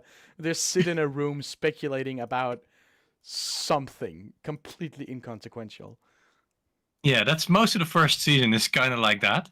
I guess I'll just elaborate. So some spoilers. So the first season is kind of like this Hyoka-esque, like extremely low stakes mystery solving stuff where they solve shit like, I don't know, like Panic said, like how did he make a cup of cocoa using no spoons or something like that. They just spent an entire episode doing that. He did and something it's that awesome. would require 2 spoons, but he only used 1 spoon. How? Yeah. And that's like most of the first season. And throughout the season, the main 2 characters just keep telling to each other like, "Be normal, be normal. Keep running. We have to keep acting normal." That's And what it is. and for the entire first season, you're kind of left thinking like, "Well, what the fuck? Why are you being like this? You're not doing that. You're not being that weird. You're just solving some petty or like minor niche mysteries. It's not that weird." But then, so the big spoiler, I guess, for the people that want to tune out for that. By the end of the season, one of the main 2 characters has herself kidnapped to frame some other girl, and it turns out that she's a fucking sociopath. Like, she's actually just fucking crazy. Like, this very sweet, soft-spoken girl, but she's clearly, like, she has no sense of empathy. Awesome. Just like me, for real. And that's kind of how the first season ends, with her like pulling that shit, and the guy being like, "You can't do that shit. We said we'd be normal. You can't like have people like stage a kidnapping and make people kidnap you so they can go so you can get them to go to jail. That's not a thing we do anymore." And you're like, what the fuck? Like, compared to what comes before that, that's a wild twist, kind of. And the guy also responds really weirdly. Like, he's not being like telling her or like reporting her to the police. She's just like, "We can't be friends anymore," and he just goes off and does his own thing, which also shows sort of some weird, unempathetic or strange side to him. And in the second season, they both sort of start being the villains in someone else's arc, where they're sort of on the sidelines. They both start dating someone, and we start following the people they are dating from their perspective. So the guy that the sociopath girl is dating is in the newspaper club, and he's tracking like fires being set across the city, and it's increasingly implied that the girl is setting the fires. And at the same time, the guy is dating a girl, but he's just kind of weird, apathetic. Like he's very like he always has this grin on his face, and he's sort of pretending to have a personality, but it's all very cold and fakey. And it shifts from being this like chill slice of life guy to this weird, sort of slightly unsettling show about 2 sociopaths trying to navigate normal life, dating normal people. And the show's vibe is still very chill, but they have this weird, unsettling presence to them. It's such a strange combination of energies, but I'm very down with it. Just having a slice of life show about sociopaths. Lol. Now I'm kind of wanting to get back into it. I probably should. It's pretty great so far, and like as a just a slice of life mystery show, it's still very functional, orienting around this other new character. Also on the topic of this show, this has not just probably already the best OP of the year, but one of the best OP in recent memory. I feel like it's so fucking good. It's exactly up my alley, doing all these crazy visual stuff like mixed media, playing around with perspective and lighting and just fucky stuff, I guess, like shafty, to put it in weird terms. And in general, there's so many good OP this season. The Witch Watch OP is really good. The Mono OP is really solid. The Vigilante OP is really solid. Mm-hmm. So yeah, so I wanted to shout that out too. But yeah, Shoshimin series, get on that shit. In particular, season 2 is really interesting. All right. Well, speaking of sociopaths, you know who else has a new anime this season? Rent a Girlfriend guy. Oh no. Rent a Girlfriend man. Has he is gone where no man should ever go. Where's that? Into the incest. Into the incest mines. Well, no, Moss. Into the cest. They're not blood related, Moss. That doesn't no. Okay, so this is, what the fuck is it called? Shunji something. Shunji. I like that we don't know what the shows that we're talking about are called anymore. Does it have a what's the English title? It's gotta be good, Is right? that the incest one? The English title is Yes. called Don't Watch It. Yes, yes, whoops. The show that we were joking about having incest, it has incest in it. It's the Shiunji Family Children. Is just the English title. So it's a big family, 2 brothers, 5 sisters, all living together. And on the youngest one's 15th birthday, the dad reveals that they're all adopted, except for one of the boys and one of the girls. They're actually twins. But that one boy has a girlfriend outside the family. Main guy is single. Of course he is. So the thing is, he's not as punchable as the Rent-A-Girlfriend main character, and so this show is infinitely more watchable. That's not a high bar to clear. It's really not a high bar. The bar is in hell. It's like the bar is literally in hell. Isn't his name Kazuma? Yes. I think it is Kazuma. Yeah. He is Oh, God, so I hate that. awful to look at and listen to and see do anything. I hate him so much. Like on a instinctual, visceral level. Just, you don't deserve anything. I hate you. This guy is like, all right. It's kind of cool. Kazuya is his name. Kaz- Oh, thank God, it's Kazuya, not that's actually right. Kazuma. Whatever. It's Kusuma. I just No, I just hop remember- off my goat. I just remember that manga screenshot that keeps going around where he's The drowning bear. while he has an Yeah, erection. He's crying. Apparently, in the that's going to be pool. the next season of Yup. Rent-A-Girlfriend. It's coming up. It's gonna be so peak on Twitter when that happens. Well, this show is, it's okay. It's weird. It's cute in a way. So basically, this guy is like, he's having girl trouble. He can't get a girlfriend, and all of his sisters are just like one by one kind of falling for him. So it's pretty funny. The youngest was already crushing on him. She's the only one who's like straightforward about it, but because she's young, everybody's like, oh, it's a phase. Everybody loves their brother, blah blah blah. You don't mean it, right? Right? I know that this is the show that has like the third hot girl of the season that people are talking about. Like there's the Kowloon woman. Mm-hmm. There's the ninja girl, and then there's the orange-haired lady from this show Oh, that yeah, I see people thirsting the over. One-san, Banri. Yeah, she wears like a tight black sweater, and I see people Yes, keep she posting is- screenshots of her. The girls in this show are very hot. Like that, you can't deny that Rent-A-Girlfriend man can draw one hell of a attractive woman. He's So is the show? he's very good at that. I'm not disputing this. Is the show? Would you say the show is better than Rent-A-Girlfriend? Oh, but yeah, million times. It's so much better. Really? Yes. Because it looks so much worse. I'm not saying Well, something. it's not like all the whole thing about Rent-A-Girlfriend is that it's so wishy-washy. Nobody will ever just fucking say, "Oh, I like you." This one is very straightforward about it.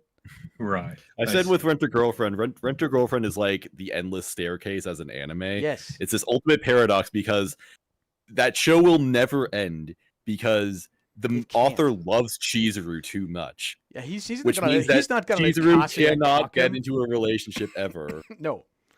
Like he will draw Chizuru at his home. Yeah. Making dinner. It's so awesome. He's the ultimate villain of that series. Can I talk about baseball? No. Yes. You do that every Okay. week on your first job. I do that second every job. week. And let me just say that while this was going on, the Royals set a new franchise record for most home runs they hit. So that's what I've been missing out while I was doing this fucking show. Nice. And so there's a baseball anime this season called Take the Catcher at the Ballpark, which is a somewhat misleading title. It might mean something Is the else. catcher actually in Japanese. the rye? Sure, if that helps you. High school the actual- literature joke. Comedy. The actual anime title is called Catch Me at the Ballpark. And Oh. so it's actually about quite a few different characters, basically. At least at first, it seems like it's mainly gravitating around this vendor who works at a baseball stadium, and it's simply about her like moment to moment life at work at this place where she just interacts with other people, and that's really what this anime is about. It's like this setting, it's this environment, and the people that are that inhabit it. Essentially, it's literally just about a baseball stadium and people who go to baseball games, people who work at the stadium, and all that stuff. And that's stuff that really appeals to me because obviously I'm a baseball fan. This anime actually makes mention of advanced sabermetrics, which I do not recall ever being a thing in any baseball anime. This show mentions WRC plus. That has to be a first for anime. But also, yes. like this really, I know what you're talking about. this really also touches on, this really emphasizes the sentimental element of baseball and actually like physically attending games. That's stuff like that I'm really into personally, because it really is kind of this physical, atmospheric experience that you get that I really appreciate. So I really like that this anime is kind of commenting on that and making it kind of this fun and unique and interesting social setting where you can just kind of be whoever you want to be in this environment and just kind of take it at your own pace. There are lots of different ways to engage with this and all that, and it's really cool. I just like it a lot for everything that it's doing. Also, the vendor girl, the main character, I guess, Ruiko, is voiced by Aifiruz, which is one of my favorite actresses. And she's I believe this is her first role since going on hiatus. She had like a health scare or something and was inactive for a year or two. So cool to see her back in action, and loving her performance, her bubbly Genki-like performance as always. Very fun. And yeah, everything about this anime is really nice. Although I will say that if you're not someone who's into baseball, then this probably won't win you over. Like, I can't really imagine a lot of people like not having any connection to baseball watching this and being like, wow, I'm gonna go to a baseball game now. This sounds so fun. Especially because this is about Japanese baseball, which is not that it's like super different from like American baseball, but there are lots of differences with how like the venues work and how like crowds work in Japan, not just for baseball games, but for like everything over there. So essentially the things that they're talking about here, the experiences shown in this anime might not translate to like an American point of view, but I still think there's some really fun stuff to take away from if you're like me, who can at least get some sentimental attachment from this or out of this. It does sound interesting to have a sports show that's more about being at the sports rather than doing the sports. Yeah. I've watched... Being a fan of the sport, I guess. Right. It sounds, I mean, I guess not that similar, but your description did remind me of Gurazeni, which was also like about professional sports, but like on the outskirts, more talking about the money and like the commentators are involved in the story and what happens outside of the game. But that's more from like the player perspective, I guess, or the professional perspective. Yeah, this does have that kind of somewhat niche appeal that Gurazeni wasn't really into that series. So I don't think that series was as realistic as it really wanted it to be, at least in my opinion. But it's been a while since that happened. But that was kind of an unimpressive show in general. Yeah, I mean, Gurazeni is not that special, but it just reminded me of it. Like, I guess that's fair. And I was thinking of that show while watching this. I mean, I do like the thought of more sports anime being sort of not about just doing the sport and being the best at it, but having more about the culture around it, or the perimeter of professional sports, the people that are not necessarily doing it but are in some other way involved. Just like Sora Hero Utility. Just like Sora Yori Motoi Basho. Just like Uma Musume. Just like My Hero Academia. Damn. It all comes back. It all comes back to My Hero Academia. It all returns to nothing. I keep on letting you down. But you know who else keeps letting you down? Is Miss Takamine, I think is the name. It's the Panties Show. The Panties Show? It's called like, please put them on, Miss Takamine or whatever. This is like just the seasonal edgy stupid bait show. Gooner bait. It's like a 2025 Miru tights, I feel like. Kinda. It's got a weird twist to it. I just watched episode 1 today because I felt like I had to. It looks like shit. It's not very good at all. It's very ugly. It's like for a show that's trying to be what it is, it's like it could look a lot better. Basically this guy witnesses like a top 1 hottest girl in school, like the Komi-san of this school, right? But also like she's like social butterfly. She's beautiful. She's good at school. She's blah blah blah. She can do anything she wants. We see from his POV as she receives her test with a 98% score, and she's like, okay, I see how it is. Takes off her panties in the middle of the classroom in front of everybody. What?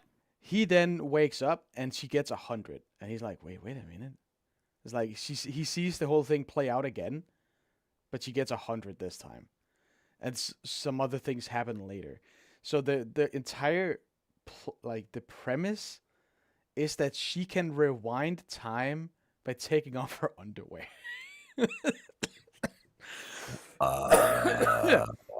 And no one else remembers this except him. Because anyone, I guess at some point in the episode, I didn't watch the whole thing. I skipped it a little bit. I guess he sees her tits at some point. Because anyone who has seen her bare naked breasts can remember. What? And you may ask yourself, why does she have this power? And you may find yourself asking a lot of questions about this. And no, there's you no may ask yourself, this is not my beautiful house. And you may say to yourself, this is not my beautiful wife. Right. So she's like, God, like the universe has granted me this power because I am number 1. And this is the power to remain number 1. I am just the best. I have this power because fuck you, I just do. And so it's like, oh man, this is so dumb and bad. And then at some point, she kicks him in the balls. And I'm like, wait a minute. I'm back. I'm back, baby. This show is getting freaky. What the hell? Panic sees testicle abuse and is like, I'm into that. Neuron activation, like, oh, it went there. What the fuck? Anime girl panties. Anime girl panties as a joke will no longer work on me because that joke has been the funniest possible version of that joke. The funniest possible punchline of such a joke already occurred years ago in Magical Girl's Sight. Oh, right. Oh, yeah. Yeah. I am not familiar with this. I remember. I was thinking about this show randomly the other day. I always think about. I very frequently randomly think about Mahou Shoujo's Sight. Because I remember it has like a genuine jump scare in it. It's like when that brother guy gets the panties. Oh, and then he makes like the freakiest face. Like the main character looks back at him and he makes like the most fucked up face I've ever seen. I was like, what the fuck? I probably have a screen cap. I probably still have that screen cap somewhere. The way it just smash cuts to it was so scary. I love that. That show had drip. Quite literally. It was not respected enough. I feel like it was respected just as much as it deserved, because it was way too much. in a lot of ways, it was way too. Much. It was a bit excessive. Might have gone too far in a few places. Like what? I think we have just. Did they fill her shoes with razor blades or something? It's like it's too much. They stuff like that. It was. I think we only have one show left on the entire list, which is Anne Shirley. man. or On Shirley, some might call it, which Annie. is an anime adaptation of Anne of Green Gables. Yep. Which I have no experience with. I basically knew nothing about, and I was told that's weird that I should know about this, but I was failed as a child. I'm sorry. All I remember, all I connect Anne of Green Gables with is Beck's Stan of Green Gables. He went by that name at some point, so that's the only thing I think of. Him and Tutu. I think Tutu likes it too. Yeah, Tutu was the one who said I'm weird for not having read Anne of Green Gables. Well. I'm sorry, Tutu. None of us are Canadian. That was her reaction when I said that. Yeah, I was aware there was an original anime adaptation and roughly what it was about, but never really engaged with it beyond just knowing about it. So I guess a remake is a good as time as any to get into it. I only watched two episodes of it, but it's just countryside vibes, I guess. Just a girl living in like I don't even know what time period. I want to say 1800s countryside. I think it's early 1900s. Something like late 1800s, early 1900s. Countryside in the middle of nowhere, getting adopted as an orphan and living with like stern but loving parents. And just making friends and slice of life stuff. I don't know if there's anything more beyond that. I think it's just that, and it's pretty charming. Yeah, it's good. I know nothing about Anne Shirley Green Gables. This was not a children's show where I grew up. I mean, it wasn't for me either, but yeah, it's like a coming of age show set in the early 1900s. And it seems to be about like child empowerment, use of imagination, and fun stuff like that. Children should never be empowered. What the fuck? Where do they get off? And also, Yamada Naoko did the OP and ED for this. That's nice. Yeah, these also have a really good OP and ED from what I've heard. I've not seen them yet. I don't think I saw them either. Maybe I did, but I just don't remember. I don't think they're in the first two episodes. I don't know how much you've watched. I just saw the first episode. And I'm like, I understand what's happening now. I've never read this book, but now I feel like I already have. It's Canadian, it's right? Nice. Like which I'm glad I'm glad it's Canadian because I was like while watching this, I was like trying to reverse engineer the source because like I had a feeling it was from a children's book, and I'm like, this feels neither English nor American. Like, how is that even possible? And then I see and then someone told me it's Canadian. I'm like, oh, that's. I also like mix it up with like Heidi, so I keep thinking it's like set in Austria because it's just they live in these like green hills that just look Austrian, but yeah, it's American. I think actually both are like from the same old source. European man watches thing. I'm getting a lot of Europe vibes from this. I forget the name. What's the fucking like old like Hills Are Alive, the Sound of Music? No, there's less like oh god, it's like a different anime stuff. World Masterpiece Theater, that's what I'm thinking of. Which I think is like these old like Moomin type, Moomin, Heidi, Anne and Green Gables type. Hell yeah. Like these very rural slice of life type anime series. Speaking of European franchises, everybody should watch the new Asterix animated show on Netflix. That shit's great. The Asterisk War? Yes. Look up Asterix. Asterix War. Asterix. You know Asterix, right? No. Yes. I was about to say, I know Whoops does. we are European enough. Because this is Europe energy. Asterix is fucking great. It is. So that's my anime of the season, Asterix and Obelix. The famous Asterix anime adaptation. All right. Real quick, top threes of the season. What would you recommend? I guess in no particular order, Rock is a Lady's Modesty, Apocalypse Hotel, ninja and assassin under the same roof. All right. I'm gonna struggle to pick an order as Obelisk well. the Tormentor. I'm gonna struggle to pick an order as well, but I'm gonna try. I'm gonna say 1 Kowloon, generic romance. After that, I'll put Apocalypse Hotel, and then Roxy Lady's Modesty. And I guess I'll give a special shout out to Shoshimin series. Right. I'll probably do Kowloon, Loser Ranger, and Gundam in that order. Wow. That's my top 3 of the season. But I'll have to check out Rockabye Lady Modesty. It's so fun. Because it does look good. Yeah, I think, and I'm gonna pick up Shoshimin again. Hell yeah! Like I needed that little hint of okay, it gets crazy to like get back into it. I think. I mean, it's not even it's just like a crazy. Because it had gotten a little mundane. Yes. I mean, it's not crazy. Like, it's not a crazy shift in energy, but it's just a strange shift in status quo. Right. And I think like, I need that in it. Yeah, the show needed it. So. Right. All right. Well, that's almost a pretty clean 2 hours. We've shortened it down. We succeeded. Hell yeah. Good job. We talked about 20 shows, so that's pretty good.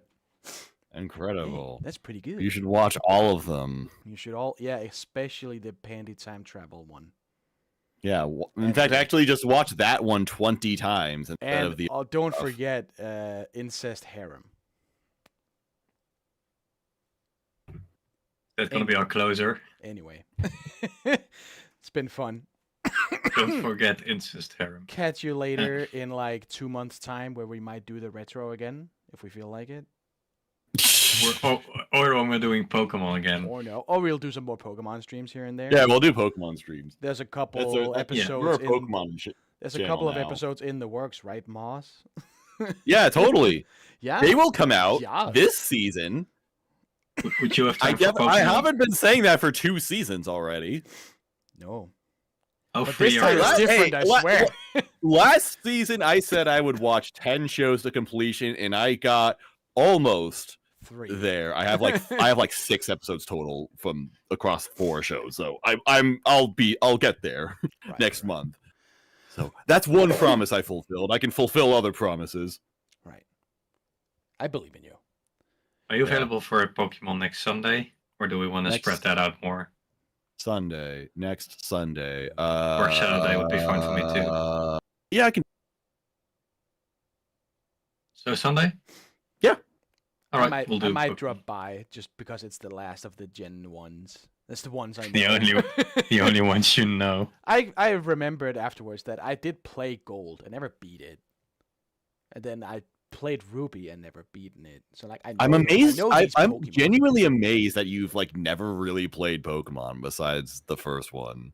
What do you mean? I mean, the first one is the only. I just feel like you would at least casually have played all the Pokemon games. I tried most of them. I just haven't beaten them. First one I've beat, Sword and Shield I've beat, but Sword and Shield is like the easiest game ever. A baby can play it.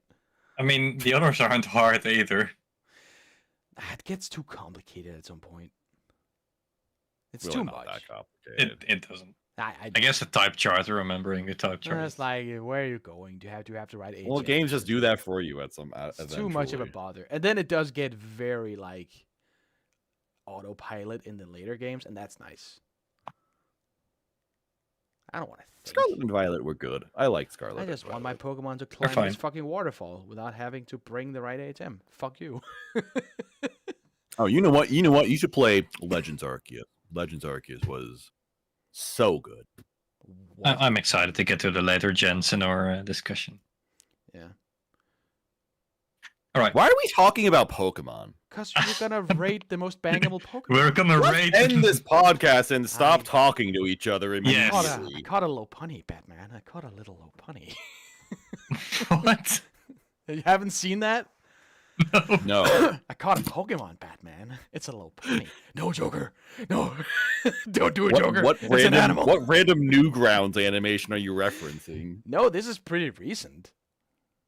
It does remind me of. There's like a Game Grumps bit where. You can't do that.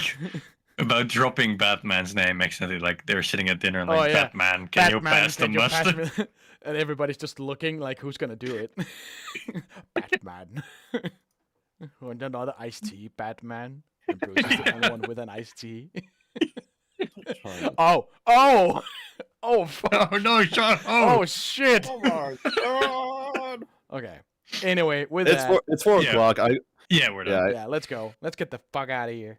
Come on, Master Chief. Let's get the fuck out of here. Batman. I'm streaming tonight with some friends, so I gotta go to bed. All right. Yeah. Well, this has been fun. Bye. See you for more Pokemon. It's been a time. It's been a time. Yeah, Pokemon next week. Yes. Okay. See you then. Thanks for watching. Yeah.